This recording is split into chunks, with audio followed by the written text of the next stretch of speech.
Bring to mind, if you would, a piece of visual art. Let's say a painting, just to keep things simple. Have you got it? Okay, now bring to mind a piece of music. Any piece of music, but something instrumental, no lyrics. Have you got something? Great. Now, the painting. What is it a painting of? A person? A house? A landscape? A bowl of fruit? The artist's well-worn boot? My guess is that most of you would be able to answer this question without too much difficulty. Sure, there might be some folks out there who brought to mind a Jackson Pollock array of paint splatters or a Rothko color block. But I'd bet that when most people bring to mind a painting, it's a painting of something.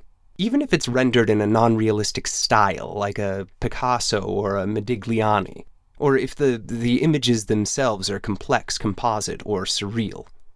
Dali painted scenes that never existed outside of his own mind, but I can still tell you what's in the images. That's a melting clock, that's a horse with crazy stilt legs, etc. And if I were to further limit the exercise to imagining a painting that was made prior to the 20th century, I would venture to guess that almost everyone would bring to mind a painting that represents something identifiable, an object, a person, a location. We call this representational art. Art that depicts things, that references objects or events from the world, regardless of how it renders those things. What Rothko and Pollock made was non-representational art. Pollock's paint splatters aren't stylistic renderings of, say, his dog. They are purely abstract collections of color, line, form, and texture. They refer to nothing outside of themselves.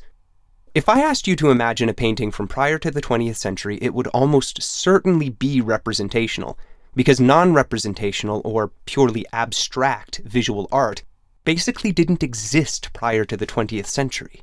There's some debate about exactly when we crossed that threshold, but for now we can just say that it happened right around the turn of the 20th century. Now, the piece of music you brought to mind. Have you still got it? Okay. What is it the sound of? Got an answer? My guess is that most of you are drawing a blank, or at least straining a bit to come up with something. An answer probably doesn't come to mind as readily as it did with the painting. The music may conjure certain images, and it very likely evokes certain feelings, but it probably isn't the sound of something. It doesn't depict anything in the world. A piece of music may even evoke an experience, as described in this scene from the film Immortal Beloved, a biographical film about Wolfgang von Beethoven. What was in my mind when I wrote this? A man is trying to reach his lover. His carriage is broken down in the rain, the wheels stuck in the mud. She will only wait so long. This is the sound of his agitation.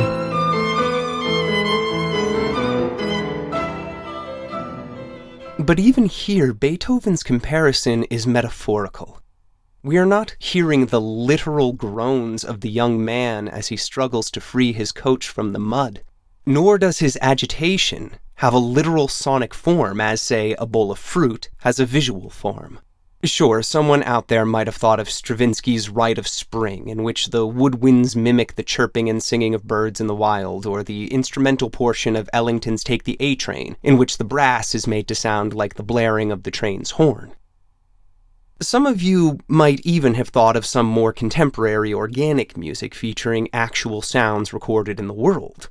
I personally listen to a lot of ambient music in which found sounds are incorporated into the sonic texture, but I doubt that most of you did.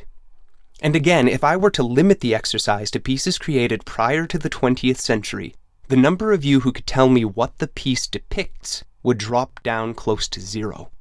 Almost all music prior to the 20th century was strictly non-representational.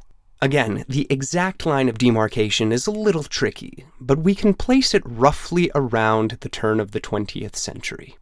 Now, I can hear some of you objecting that this only holds up because I limited the question to instrumental music. Surely the lyrics that we attach to music have always described things and events from the world. Of course they have, in every musical tradition I'm aware of. But there, it's the linguistic, the literary content that is representing things, not the music itself. Indeed, the language can be detached from the music and often is. The same tune can accompany a lyric about the provenance of a celestial body. Twinkle, twinkle, little star, how I wonder what you are. An inquiry into the productive yield of a dark-haired ruminant. Baba, backseat, heavenly wool. Yes, sir, feedback's full. And a mnemonic device for learning the Roman alphabet. E, B, C, D, E, F, D, H, I, J, K, L, M, P. The tune, which, by the way, was not composed by Mozart as a child, does not itself represent a star, a sheep, or the letters of the alphabet. So, this seems a little strange when you think about it for a moment. Throughout most of human history, music is strictly non-representational, and then in the 20th century, composers and sound artists more broadly suddenly begin experimenting with representing things in the world through sound. By the same token, throughout most of human history, visual art is strictly representational, and then in the 20th century, visual artists suddenly begin experimenting with purely abstract visual creations. What the heck happened?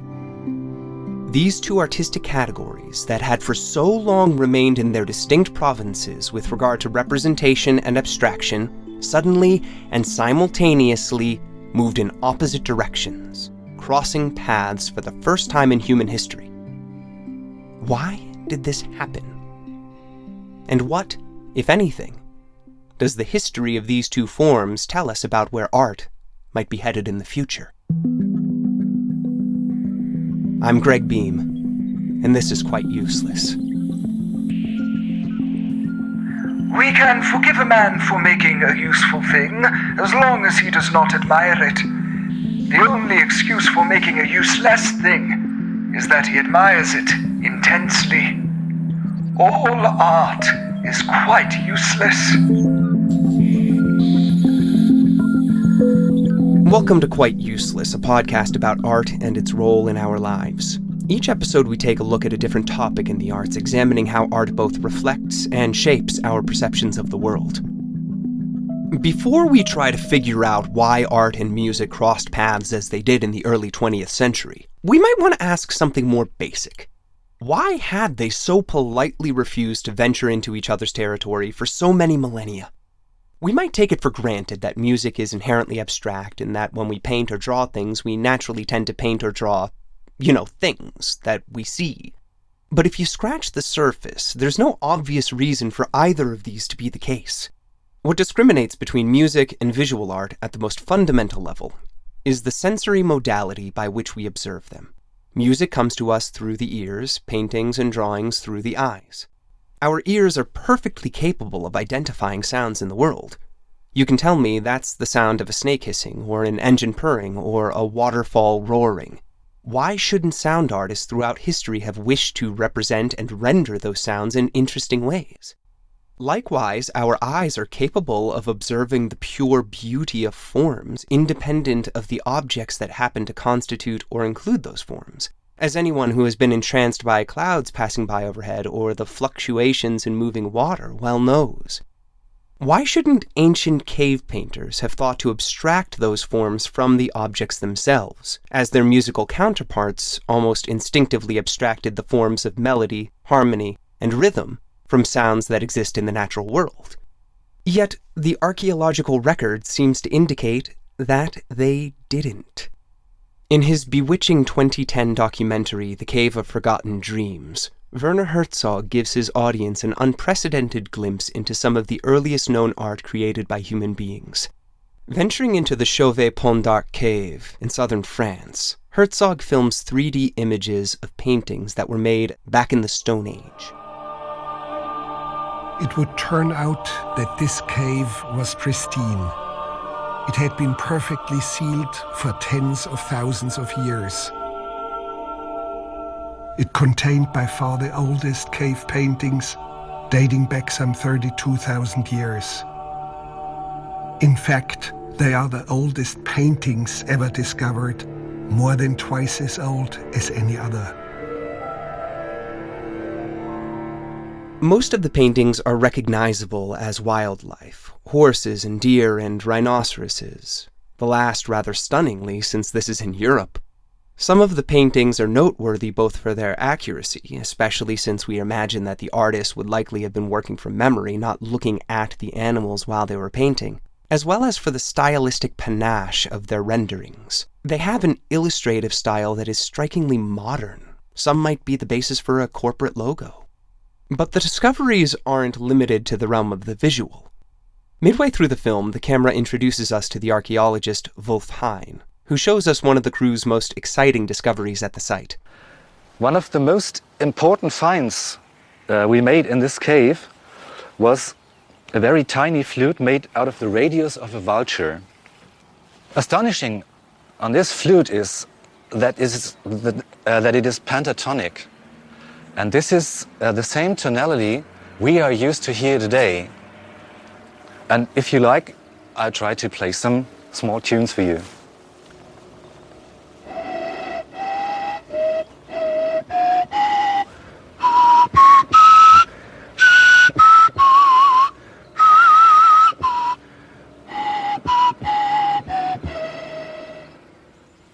And when I first reconstructed the instrument, tried to play some tunes, I came across these ones.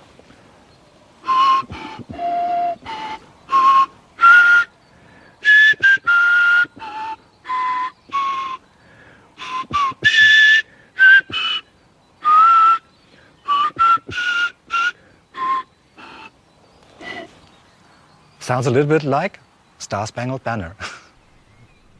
This ancient flute isn't meant to mimic the sound of a sparrow, as the drawings in the nearby cave clearly depict animals. It is meant to create abstract arrangements of sound, and along tonal lines that remain recognizable to this day. It's striking when you think about how sustainable the musical forms that we use have been. So the question I asked at the outset, why this flip happened in the 20th century, we could turn on its head. Why did it take thousands of years for people to depict things for the ears and to create pure forms for the eyes? And what changed around the year 1900? I decided to have a chat with someone who knows a lot more about these subjects than I do. My name is Melissa Warwick, and I am an assistant professor of art history at UTEP. Does everybody know what UTEP is? Probably not. Okay, so University of Texas at El Paso, and I teach all of the modern and contemporary art. We had a ranging conversation that lasted over an hour and only ended because Melissa had to go teach a class. She told me about modern sound artists who employ techniques and create work that no one would have thought to make a couple of centuries ago, that no one would have even thought of as music.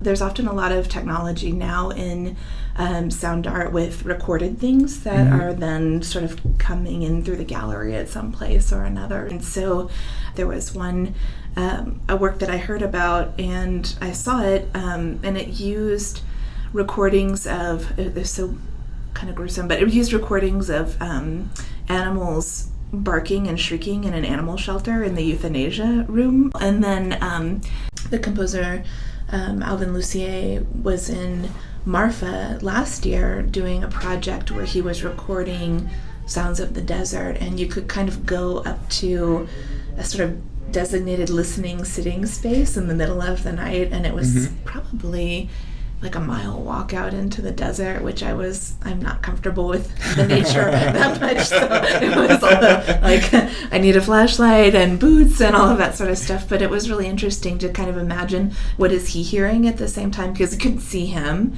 and he was who knows where out in the fields somewhere, but doing the recording, so it's almost like field recording, so that's another kind of interesting way of thinking about art in Right. the environment, and then where this will end up. I don't know at any point like what he's done with it. And he had some concerts after that he did there too. We talked about the notions of abstraction and representation.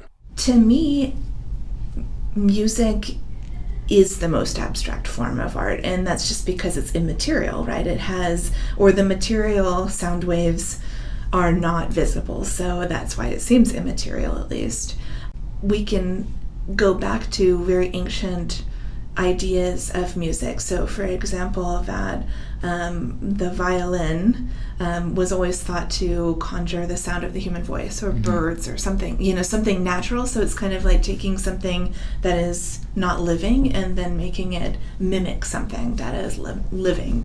Okay, so maybe that ancient bone flute was meant in part to mimic a sparrow, but stick with me and I think you'll see my point in the end. I had a great mentor as an undergraduate at Vanderbilt University. It was this art historian named Leonard Fulbright, and one of the things he used to talk to us about with thinking about abstraction was the idea of representation. The word itself literally means to represent something, and so he would say, consider what abstract artists working in abstraction are doing is that they're actually presenting something. They're not representing nature. They're presenting a new vision of something in their mind. It's just the degree of abstraction that's part of it. Probably more personally, I think that I may be more inclined to call many more things music than most people would. So, I lived in this great apartment in Houston a few years ago, and it was, it's like a swamp there, so, and there were these kind of places where walking in the neighborhood, there were frogs that would chirp, and it was like a song, and it was really enchanting and kind of beautiful. So I considered that music, even though it wasn't made by human hands, or anything like that. We also discussed the various factors that contributed to these shifts in the modern era. So I think the technology had changed quite a bit of that, to where that even the idea of like hearing things being played back was a new kind of idea, and what a revolutionary one, and one that you could do in your home. That was another sort of big change. If you think about in the 19th century, the major mode for hearing anything that you would classify as music was done at a concert, so it had to have been live, and so to even know what those sounds were like is a pretty amazing thing, to hear them recorded and then played back. Yeah. So do you think is something that I was wondering about, something I got thinking about, and I wonder if you have a thought on this before I let you go to your class. Okay. I was wondering if the move toward surrealism and abstract expressionism, and just even if not toward pure abstraction, but toward creating effects on changing what we see rather than just directly depicting it. I wonder if some of that was due to the development of photography, that painters said, well, okay, if somebody can just take a photograph and do with 1 minute exposure early on, what I take hundreds of hours to do, why am I going to go to the trouble? I need to be more inventive. I need to do something that a photographer can't do. Yeah. Even though now you have that movement back toward photorealism. But anyway. and that's the whole thing, is that, the photorealism in a lot of ways was kind of like the goal for a long time in art, right? So I think photography certainly had a big part in this, and, in the 1850s, especially when it was becoming more of a hobby kind of art in places like Paris, then that did free a lot of painters. But I think that the other kind of thing that happened was because of the socioeconomic role of a lot of artists too, was that whereas you had been, kind of a worker, an art worker, before the Industrial Revolution, once you sort of had a middle class and you had people who could paint for leisure and that sort of. So I think that there are a few factors, but in terms of the visuals, absolutely. Photography took the world by storm. My mentor, Linda Henderson at UT Austin, has written very extensively on X-ray technology and how that also took the art world by storm, because people were getting X-rays for fun, just to see the inside of their body. I mean, it was a popular thing to do. So in Paris, artists like Marcel Duchamp and Picasso and others, Franciszek Kupka, who's a Czech painter living in Paris, they took this as kind of this idea of that the world has realities that we can't see, right? And so that just because you never saw your bones inside your body doesn't mean that they don't exist. And so it really kind of opened up the imagination for many artists to think of things we can see versus things that we can't see. And science has a lot to do with that. So the kind of discovery of the electromagnetic spectrum, right, and that we have a visible light section, but then you have ultraviolet and infrared rays that you can't see, but that they exist, like they are there. And so these kind of physical, real things that are just invisible. I think that really did change a lot for artists in terms of how they were conceiving of what is real, and that, I mean, this kind of eternal philosophical question of what is real. So if I'm painting something that is real, just because I can't see it, maybe I can imagine it instead, right? So I think that lent to a lot of very creative processes in the early period. Kandinsky, who brought up before, had his own musical sort of theories and talked about synesthesia and the idea of hearing color. And it's been debated, I guess, a little bit whether he was actually a synesthete. I think he probably was, or whether it was just kind of a goal was to be. Because I have heard this is actually a really painful condition, right? To, like, if you imagine everything you see creates these really abrasive sounds in your ears, that would be pretty uncomfortable. But all the same, he was kind of imagining this world, and so you can. So I think that was a way of being able to consider new limits for painting rather than the old way. And we don't have to. We don't have to do a portrait as often because people can get their photos taken and it doesn't take so long. So why not do it? So I think it did change a lot. Mm-hmm. So.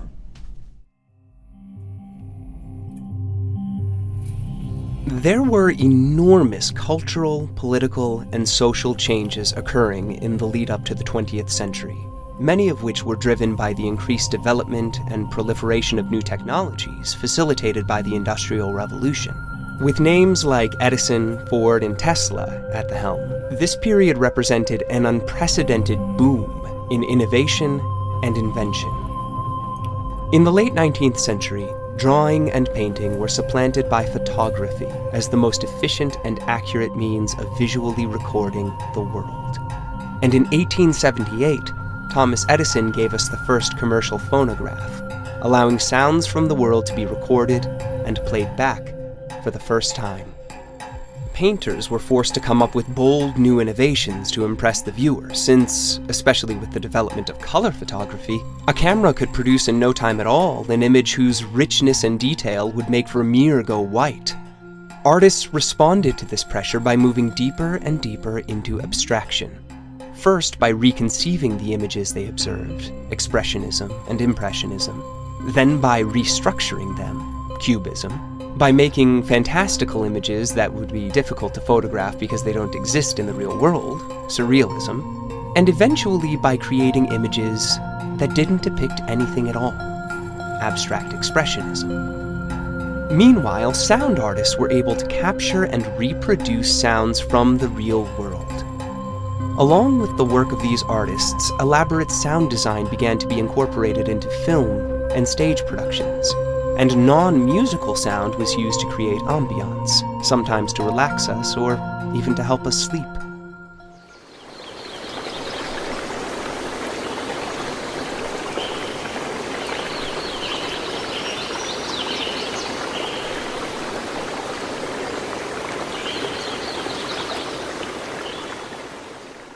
And of course, the combination of moving images and recorded sound gave us that most iconic of 20th century art forms. Hello. This is a demonstration of a talking picture. Notice, it is a picture of me and I am talking. Note how my lips and the sounds issuing from them are synchronized together in perfect unison. While there was no doubt a confluence of historical, creative, and economic forces that created this changing tide in art and music around the turn of the 20th century, my mind keeps coming back to the technological explanation that photographic technology rendered strict representational art obsolete, while phonographic technology opened up new possibilities for musicians. I find this explanation particularly attractive because it might explain not only why things changed when they did, but why they had remained relatively stable for so long prior to that. There had been no shortage of cultural evolution and cross-pollination in the centuries prior to the 20th, and with them accompanying shifts in ideas about art and compositional modes and styles. Yet for all that time, visual art remained almost exclusively representational and music almost exclusively abstract. Artistic expression is yoked to technological developments. How we express ourselves is constrained by the means we possess to express ourselves. When new technologies emerge, they not only open up new vistas in terms of what we can express, they often drive us to discover and experiment with new modes of expression. A piece of charred bone or a soft colored stone is all the technology you need to make marks on the walls of a cave. And with some practice, you can turn those marks into recognizable depictions of objects and creatures in the world. And importantly, you have a durable record of your creation. It stays there. Harnessing the power to visually represent things in the world and to keep a record of it must have held a Promethean power for these early painters. They must have felt like gods.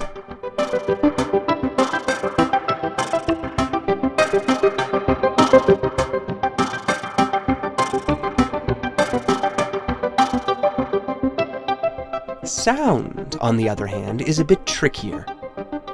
Even if early musicians had the technology to mimic sounds in the natural world, they lacked the technology to record their creations. The ability to record sound didn't come around until the 19th century, so any recreations and representations that early musicians might have made would have lacked the stunning power of the painter's durable creations. Of course, there were limits to what the painters could do. Their images were fixed, stationary. They didn't move. They weren't going anywhere. They could not yet produce the illusion of moving images. Music was the opposite. The sound of music inevitably moves forward, with even a sustained tone actually composed of the continuous vibration of sound waves fluctuating in time. Musicians have long made a virtue of their inability to create a record, emphasizing the ephemeral, temporal aspect of the work. A piece of music necessarily occurs over a period of time, and the instruments traditionally used to make music are well suited to creating a varied succession of sound, allowing an evocative flow of harmony, melody, and rhythm. The technology of making visual art lent itself to creating fixed representations of definable objects. The technology of making music lent itself to creating fluid, moving works. Where painting was so many lakes and ponds, music was more like a river. All this changed around the end of the 19th century, when a pair of new technologies quickly and radically altered the course of two of our fundamental categories in art, spurring deeper changes, I would argue, in the course of a century or so, than humanity had witnessed in over 30 millennia prior. This rapid new development parallels the evolution of technology itself and the exponentially accelerating rate of technological revolutions. It took our species tens of thousands of years to produce the agricultural revolution, a few thousand after that to produce the industrial revolution, a couple more centuries to produce the computer revolution, And maybe we're still waiting to see about this, only a few decades to produce the artificial intelligence revolution. Those last two, computers and artificial intelligence, promise to change art, what constitutes art, how it is produced, and our relationship to it, in even more radical ways than the camera or the phonograph.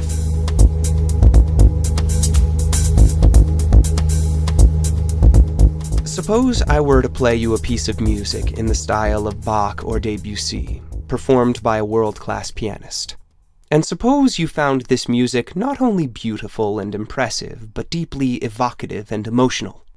Then suppose I told you this piece was not composed by Bach or Debussy, nor by any other composer you've ever heard of. It wasn't even composed by a person. It was written by a computer program, an algorithm capable of analyzing any composer's style and producing comparable works. Works that not only approximate the tone and trappings of the original composer's style, but rival its depth and quality. How would you react to this revelation? Would you be amused, delighted, astonished? Or might you feel betrayed and angry, manipulated, offended, disgusted even? This isn't just a hypothetical scenario. As long ago as 1965, the inventor and futurist Ray Kurzweil, then still a teenager, had devised a piece of computer software that could compose music. In the last few decades, David Cope, a professor of music at UC Berkeley, has taken this innovation to the next level, and the next, and the next, beginning with a project he called Experiments in Musical Intelligence, or EMI. Professor Cope would feed the software data from the compositions of a particular composer and then instruct it to produce works in the same style. When EMI's works are performed by professional musicians, human audiences are unable to distinguish them from the work of the human composers EMI is imitating. Audience members report that EMI's compositions are elegant and resonant and carry great emotional depth. Since 2003, Professor Cope has been working on a project that is potentially even more groundbreaking. His new program, which he calls Emily Howell, rather than simply emulating other composers, is developing a style of its own.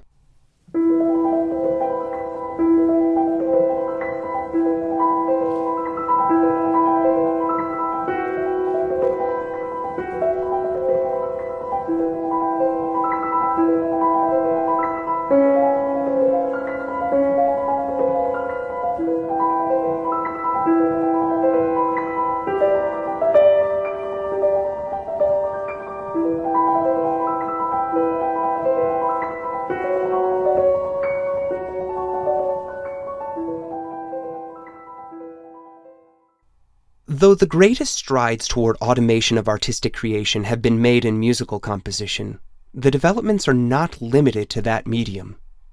In 2016, the Washington Post published a feature on a computer program that can analyze video and automatically produce realistic sound designs to accompany the images on the screen.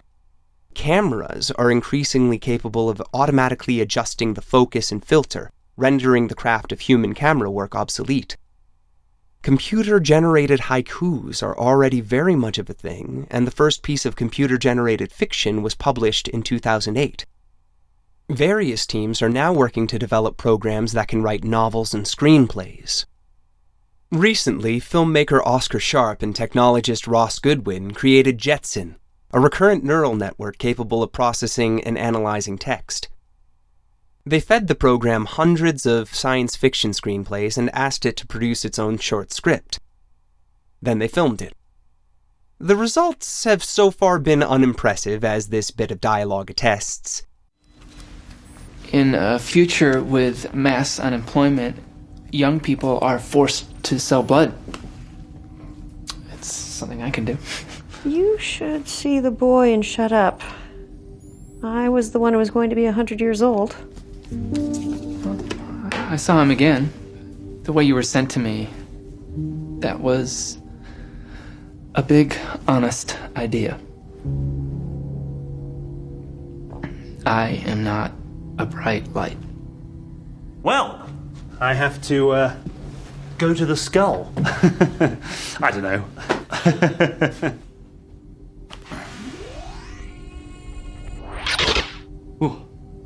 What do you mean? Well, I don't know anything about any of this, so...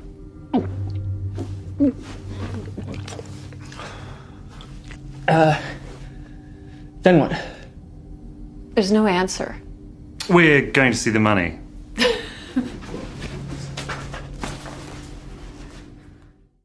And given the current iteration of the program's total incomprehension of human emotional logic, it might seem inconceivable to us that a computer algorithm would be able to write dialogue with the nuance and vigor of Edward Albee's, or fiction with the subtlety and philosophical heft of Dostoevsky. But let's not forget that to an 18th century painter, the idea that a handheld machine could instantaneously record a more detailed and accurate image of a scene than he would be able to produce in 1,000 hours would have seemed just as absurd. Supposing that in the coming decades, artificial intelligences will be able to produce more beautiful images, more stirring music, and more absorbing stories than human artists, and do so far more efficiently than our slow-moving organic minds allow, what will it mean, both to artists and to audiences? The former might cease to exist, though I doubt it. The human drive to create is simply too strong, too elemental. But artists might be driven into narrower and narrower artisanal niches, producing work that has a kind of quaint charm for having been made by a real person. In 2050, a novel written by a human being might have the same homespun appeal as a piece of pottery you'd pick up at a craft fair today. We might see a deeper personalization of art. If computers can generate both catchy pop hits and stunning art music, the only reason I might have to listen to a human songwriter would be the connection born of knowing that the song issues from the wells of their own experiences I can relate to. And for the audiences, will we be able to take these developments in stride? Will we go to the theater to see a movie that was written, directed, designed, filmed, and edited by a suite of computer programs? With advances in animation and voice emulation software, we might even get to the point that actors are obsolete outside of the specialty markets. I said that audiences who heard compositions by David Cope's computer program Emmy reported enjoying them, even endowing the work with great emotional content. They did so, however, before being told that it was written by a computer. When the truth is revealed, people often react badly. They feel betrayed. According to a 2009 article in Ars Technica, Cope even has difficulty finding musicians to perform Emmy's work. Their agents don't want them to touch it, fearing it will blemish their reputations. No one can predict how these new technologies will change how we think about and partake of art, except to say that it is almost certain that a change is coming. Perhaps before we know it, we'll be spinning through a virtual reality madhouse, surrounded at all times by personalized, algorithm-generated media, brighter sounds, more lurid images suffusing our senses.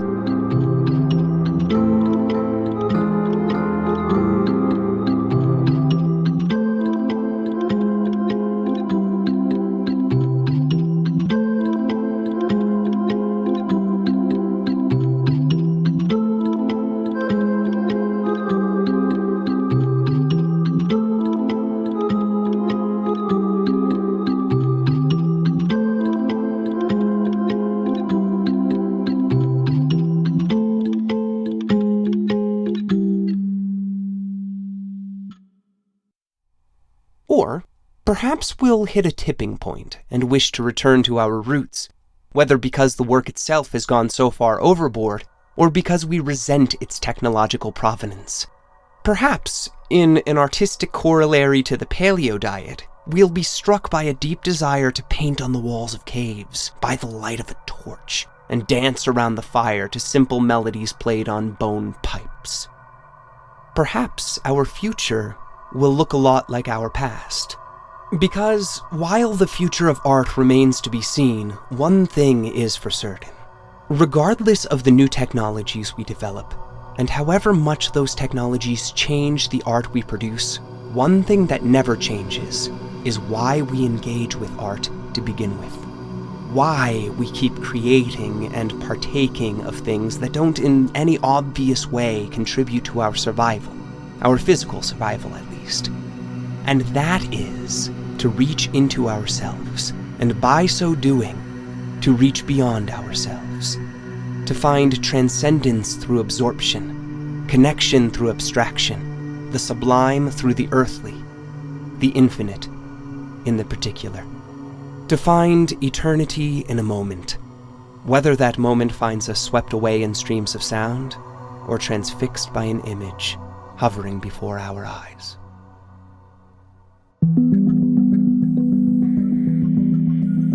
This episode was written and produced by me, Greg Bean, with help from my brother Mike, who wrote the music you heard, and will continue to do so until I replace him with a computer algorithm. Quite Useless is a production of Lodestar Media, my company, based in El Paso, Texas. You can find our episodes on iTunes or Google Play or wherever else you get your podcasts.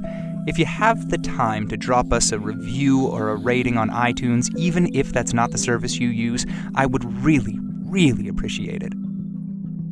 Big thanks to Melissa Warwick for taking the time to chat with me. If you're interested, you can find a longer cut of our interview on our website, thisisquiteuseless.com.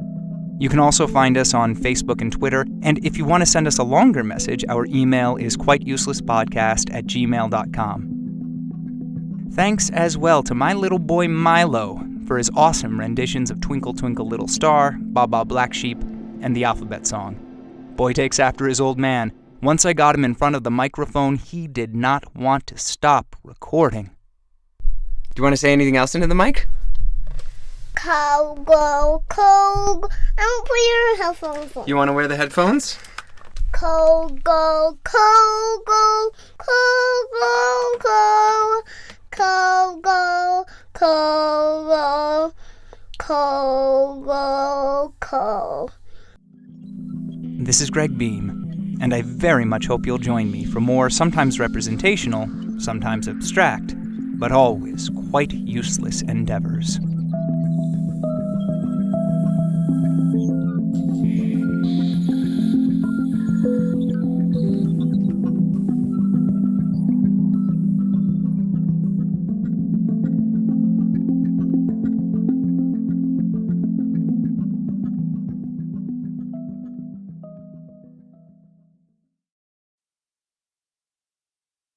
Cow, go, cow, go, cow, go, cow.